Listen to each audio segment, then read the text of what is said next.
Assalamu alaikum viewers and welcome back to my channel Study Law with Bushra.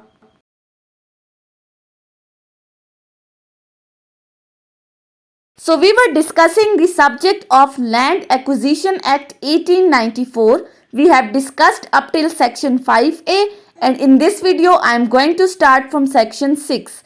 But before starting the discussion, I request you all to please subscribe to my channel and don't forget to press the bell icon for latest updates. Do share this video with your friends and don't forget to comment your feedback. So let's move towards the discussion.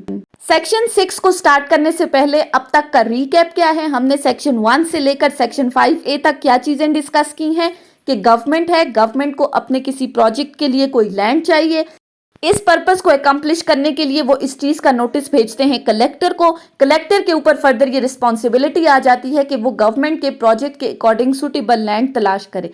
अब collector उस land की तलाश शुरू कर देता है। उसके बाद जब उसे लैंड मिल जाती है तो वो उसके ऊपर इन्वेस्टिगेशन करता है कि आया गवर्नमेंट के प्रोजेक्ट के लिए ये लैंड सुटेबल है या नहीं। उसके बाद गवर्नमेंट को नोटिस दिया जाता है। गवर्नमेंट उसके बाद लैंड एक्वायर करने का ऐलान करती है। ऐलान करने के दौरान अगर किसी बंदे को इसके ऊपर कोई ऑब्जेक्शन है तो वो ऑब्जेक्शन रेज की जाती हैं बिफोर द कलेक्टर इस चीज की रिपोर्ट भेजता है कमिश्नर को और फिर कमिश्नर इसके ऊपर जो डिसीजन देता है वो फुल एंड फाइनल है।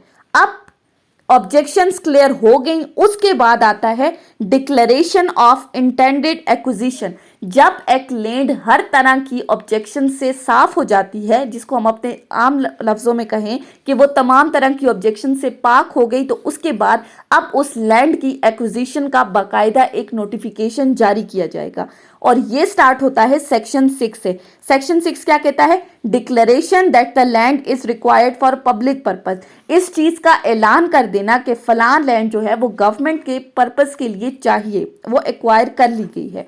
अब सेक्शन 6 की क्लॉज 1 क्या कहती है?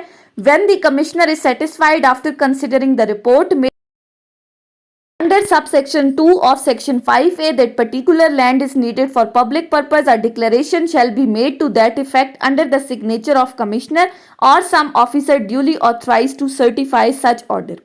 अब इसकी क्लॉज 1 में कहा गया है कि जब कमिश्नर को रिपोर्ट भेजी जाती है, जब कमिश्नर सेटिस्फाई हो जाता है उस रिपोर्ट को चेकआउट करने के बाद, कौन सी रिपोर्ट? जो उसको sub section 2 of section 5A के अंडर भेजी गई है।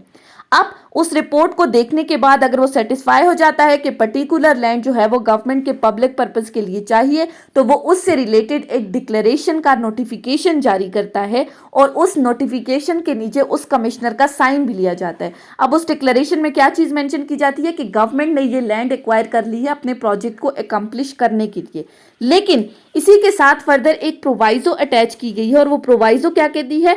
No such declaration shall be made, mandatory है, unless the compensation to be awarded for such property is to be paid by company or wholly or partly out of the public revenues or some fund controlled or managed by local authority.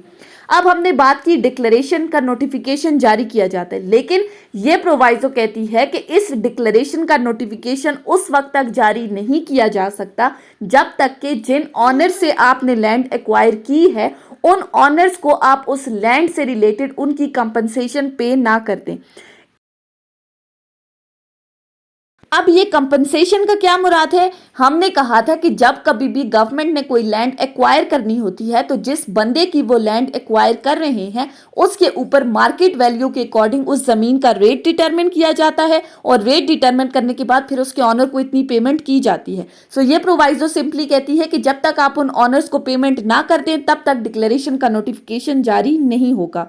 फिर clause 2 क्या कहती है? The declaration shall be published in official gazette.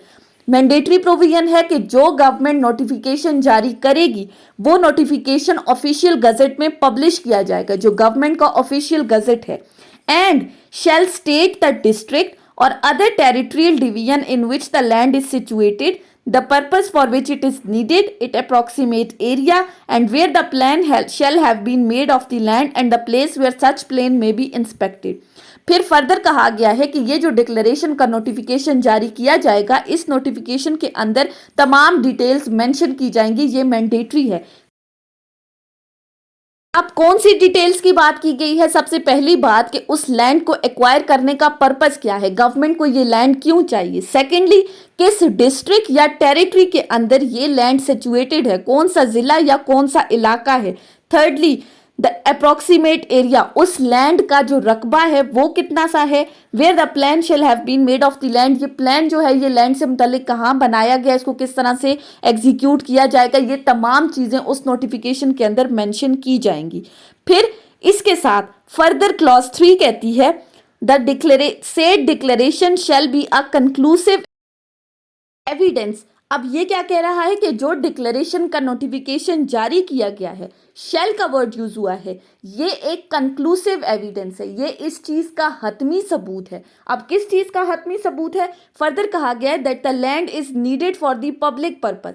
अब ये जो declaration है ये इस चीज का हतमी सबूत है कि गवर्नमेंट ने फलान लैंड एक्वायर कर ली है और गवर्नमेंट को अपने किसी प्रोजेक्ट को एकम्प्लिश करने के लिए ये लैंड चाहिए।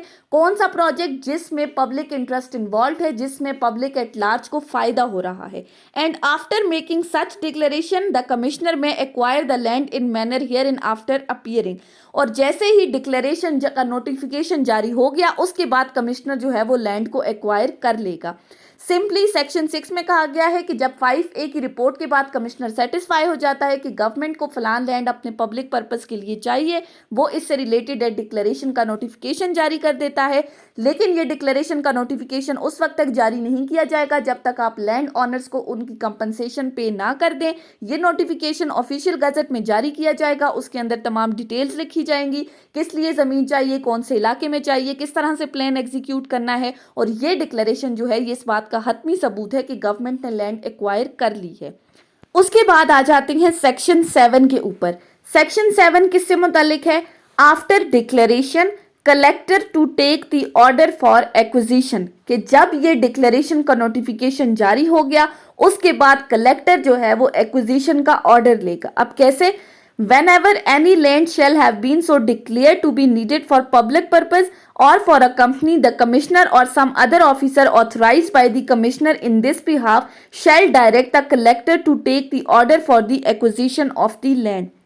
अब ये सेक्शन क्या कहता है कि जब कभी भी इस चीज का डिक्लेरेशन कर दिया गया, इस चीज का नोटिफिकेशन जारी हो गया कि फलां जमीन गवर्नमेंट को अपना प्रोजेक्ट पूरा करने के लिए चाहिए, गवर्नमेंट ने ये सुटेबल जमीन जो है वो चूज कर ली अपने पब्लिक पर्पस को फुलफिल करने के लिए, तो फिर ऐसी सूरत में जो कमिश्नर है इलाके का वो या उसने अपने बिहाफ पर किसी भी ऑफिसर को ऑथराइज किया हुआ है, वो कमिश्नर या उसका ऑथराइज्ड ऑफिसर कलेक्टर को ये डायरेक्शंस देगा कि वो अब इस लैंड की एक्विजिशन से मुतालिक एडवर्टीजमेंट जारी करे, यानी कि उस इलाके में जहां पर ज़मीन गवर्नमेंट ने चूज़ की है उस इलाके के अंदर, उस टेरिटरी के अंदर वो क्या करेगा, इस चीज़ का इश्तिहार जारी कर देगा कि फलां ज़मीन जो है वो गवर्नमेंट ने एक्वायर कर ली है।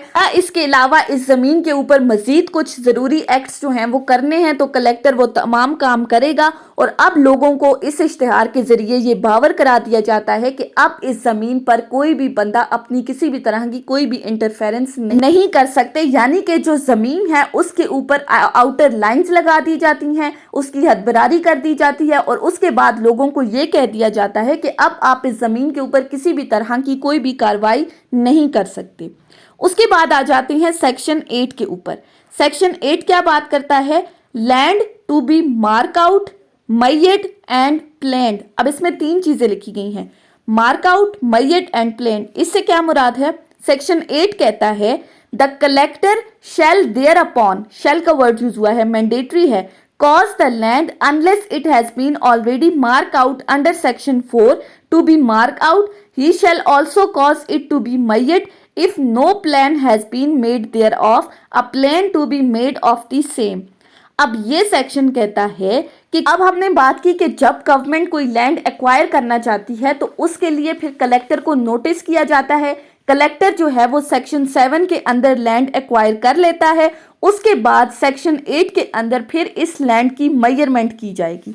अब कैसे मेजरमेंट की जाएगी कि सबसे पहले उस ज़मीन की टोटल मेजरमेंट होगी, जो लैंड उसने सुटेबल लैंड जो है वो गवर्नमेंट के लिए तलाश की है, उस लैंड की टोटल मेजरमेंट होगी कि इस प्रोजेक्ट के लिए जो है वो कितनी लैंड चाहिए। उसके बाद जितने लोगों की ज़मीन आ रही है इसकी हदबरारी में, यानी कि इस प्रोजेक्ट को एकम्प्लिश करने के लिए कितने कितने लोगों की ज़मीन जो है वो इसमें शामिल की जा रही है, कितने कितने लोग इंटाइटल्ड हैं, इस चीज़ को देखा जाएगा। यानी कि पहले पूरे रकबे की मेजरमेंट होगी कि प्रोजेक्ट के लिए कितनी ज़मीन चाहिए, फिर जितने लोगों की ज़मीन आ रही है उस रकबे को मेजर किया जाएगा।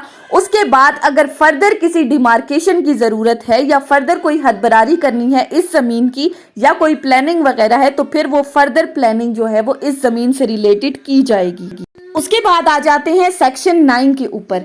सेक्शन 9 क्या कहता है? Notice to the persons interested, कि जितने भी लोगों का इंटरेस्ट है उस जमीन के अंदर, जितने भी लोगों का मफाद इन्वॉल्व है, उन लोगों को नोटिस जारी किया जाएगा। अब किस नोटिस की बात की जा रही है?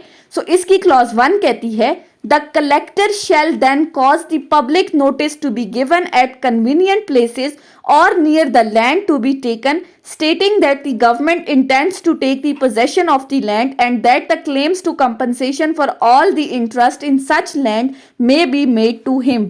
अब इसमें कहा गया है कि कलेक्टर जो है उसके लिए मैंडेटरी है कि वो उन तमाम लोगों को नोटिस भेजेगा जिन लोगों का इंटरेस्ट इन्वॉल्व है उस जमीन के ऊपर जो जमीन गवर्नमेंट एक्वायर कर रही है।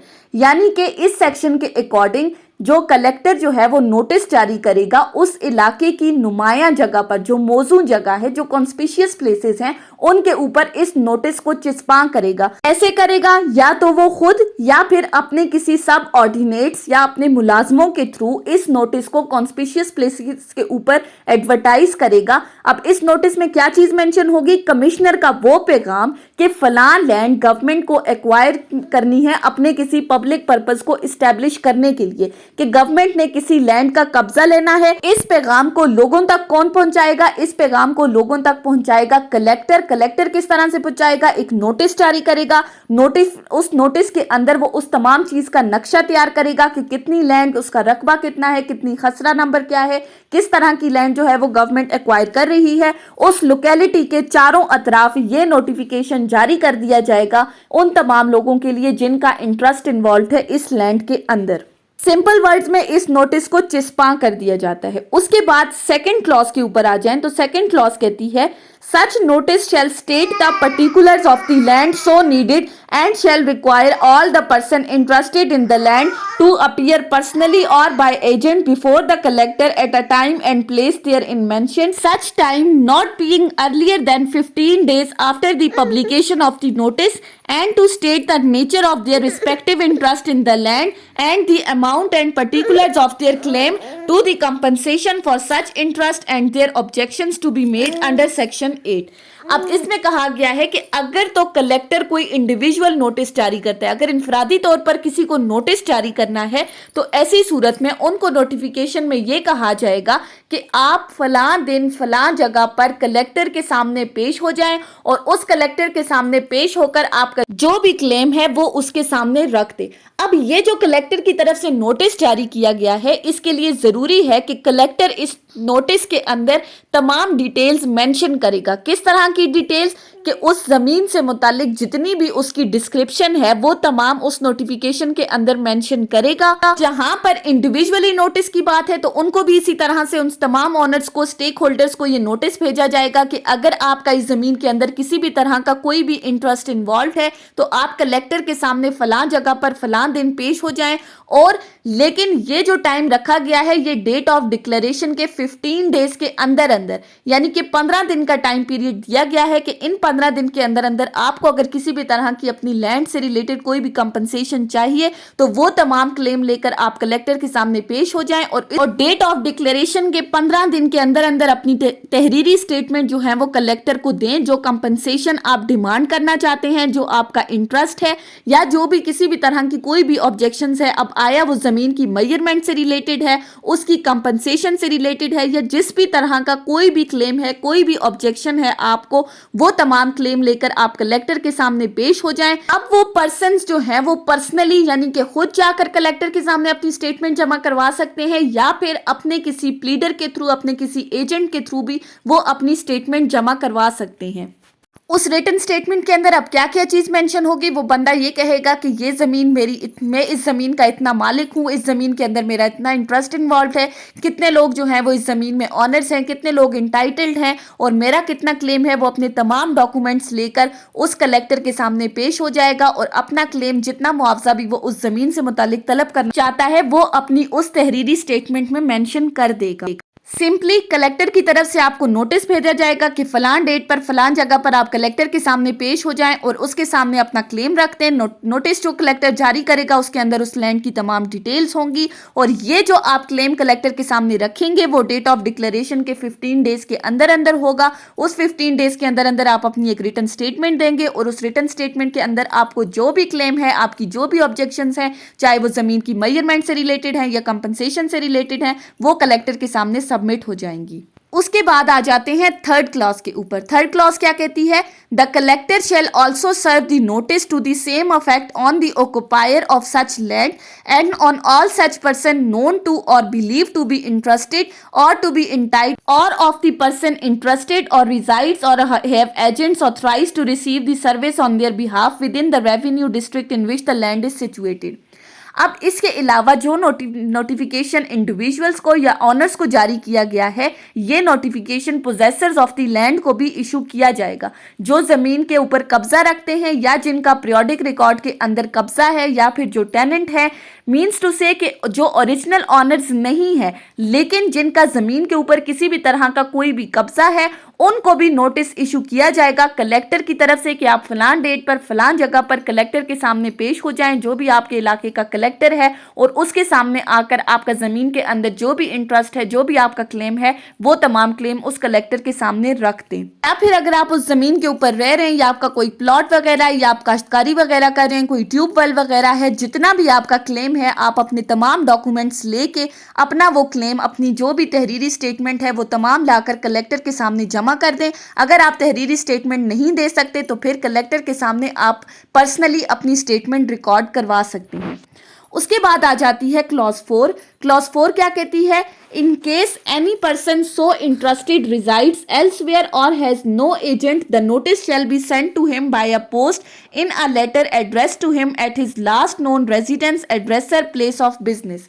अब इसमें कहा गया है कि अगर कोई बंदा जिसको नोटिफिकेशन जारी करना है, जिसको नोटिस भेजना है, वो आउट ऑफ कंट्री है, वो मुल्क में मौजूद नहीं है, या वो एट द स्पॉट अवेलेबल नहीं है, या वो आउट ऑफ सिटी है, वो मौके पर मौजूद नहीं है, तो ऐसी सूरत में कलेक्टर जो उसको नोटिस भेज, वो थ्रू पोस्ट भेजेगा कि आप फलान दिन पर फलान जगह पर कलेक्टर के सामने पेश हो जाएं और कलेक्टर के सामने अपना क्लेम रखते हैं, जितना भी आपका इंटरेस्ट इन्वॉल्व है उस जमीन के अंदर। उसके बाद इसी सेक्शन की क्लॉज 5 क्या कहती है? The collector shall also serve the notice of inquiry to be held under section 11, such notice not being less than 15 days prior to the date of claims and objections on the provincial government, federal government, local authority or company as the case may be, for which land is being acquired, and require it to depute a duly authorized representative to attend the inquiry on its behalf for the purpose of making the objections to the measurement of the land. Such authorized representative shall be a party to the proceeding. इसके अलावा यही notice भेजा जाएगा government को या company को जो कि लैंड एक्वायर करना चाह रही है, उनको नोटिस भेजा जाएगा कि वो थ्रू रिप्रेजेंटेटिव कलेक्टर के सामने पेश हो जाएं और कलेक्टर के सामने पहले से जितने भी लोग मौजूद हैं, जो लैंड ऑनर्स हैं या जो पोजेसर्स ऑफ द लैंड हैं, वो अगर कोई चीज़ क्लेम करते हैं within the 15 days of the date of declaration, date of declaration के 15 दिन के अंदर अंदर, या जो भी सिचुएशन इन्वॉल्व है, वो जो भी क्लेम रखते हैं गवर्नमेंट के या कंपनी का ये जो रिप्रेजेंटेटिव है, ये उनके क्लेम को सुनेगा कि अब क्लेम किससे मुतालिक है, चाहे वो रेट से मुतालिक है या मेजरमेंट से मुतालिक है, कि आपने जो रेट डिटरमिन किया है इस लैंड का, उसके ऊपर इतने लोगों को एतराज़ है। ये रिप्रेजेंटेटिव उनके तमाम एतराज़ात को सुनेगा और इन तमाम एतराज़ात को फिर वो लेकर जाएगा अपनी गवर्नमेंट के पास, इस रिपोर्ट को लेकर जाएगा, और फिर गवर्नमेंट की ये जिम्मेदारी है या उस कंपनी की ये जिम्मेदारी है कि इस तमाम ऑब्जेक्शंस को जो रेज किया गया है ऑनर्स की तरफ से या पोजेसर्स की तरफ से, ये गवर्नमेंट या ये कंपनी डायरेक्शंस देगी अपने रिप्रेजेंटेटिव को कि वो इनके क्लेम्स को सॉल्व आउट करे या जितने भी नेसेसरी एक्शंस हैं वो ले, क्योंकि ये जो लोग हैं ये इस जमीन की एक्विजिशन के अंदर नेसेसरी पार्टीज हैं। उसके बाद आ जाते हैं सेक्शन 10 के ऊपर। सेक्शन 10 क्या कहती है? Power to require and enforce the making of statements as to names and interest। अब इसमें क्या कहा गया है? सेक्शन 10 की अगर हम क्लॉज 1 को देखें तो क्लॉज 1 कहती है the collector may also require any such person to make or deliver to him at a time and place mentioned, such time not being earlier than 15 days after the date of requisition, a statement containing so far as may be practicable the name of every other possessing any interest in the land or any part thereof as co-proprietor, sub-proprietor, mortgagee, tenant or otherwise, and of the nature of the such interest or of the rents and profit received or receivable on account thereof for 3 years next preceding the date of the statement। अब ये section कहता है कि collector को empower किया गया है, उसे ये पावर्स दी गई हैं कि वो तमाम लोगों को नोटिस जारी कर सकता है कि आप फलां दिन पर फलां जगह पर अपने रिस्पेक्टिव इलाके का जो कलेक्टर है उसके सामने पेश हो जाएं और उसके सामने पेश होकर आपका जो भी क्लेम है वो उसके सामने रख दे। आया आप ज़मीन के पोजेसर हैं, आप उस ज़मीन के ऑनर्स हैं, या उस ज़मीन से आप किसी भी तरह का कोई भी प्रॉफिट ले रहे हैं, आप अपनी उस ज़मीन के इंटरेस्ट से रिलेटेड जो भी आपकी पोजीशन है उस ज़मीन से रिलेटेड उस क्लेम को उस कलेक्टर के सामने रखते हैं और फिर उस आपका जितना भी जो रिस्पेक्टिव क्लेम है, जो आपकी ऑब्जेक्शंस हैं, उसके ऊपर बातचीत की जाएगी कलेक्टर के सामने और फिर बातचीत के बाद सजेशंस दी जाएंगी कि इस क्लेम को किस तरह से सॉल्व आउट करना है।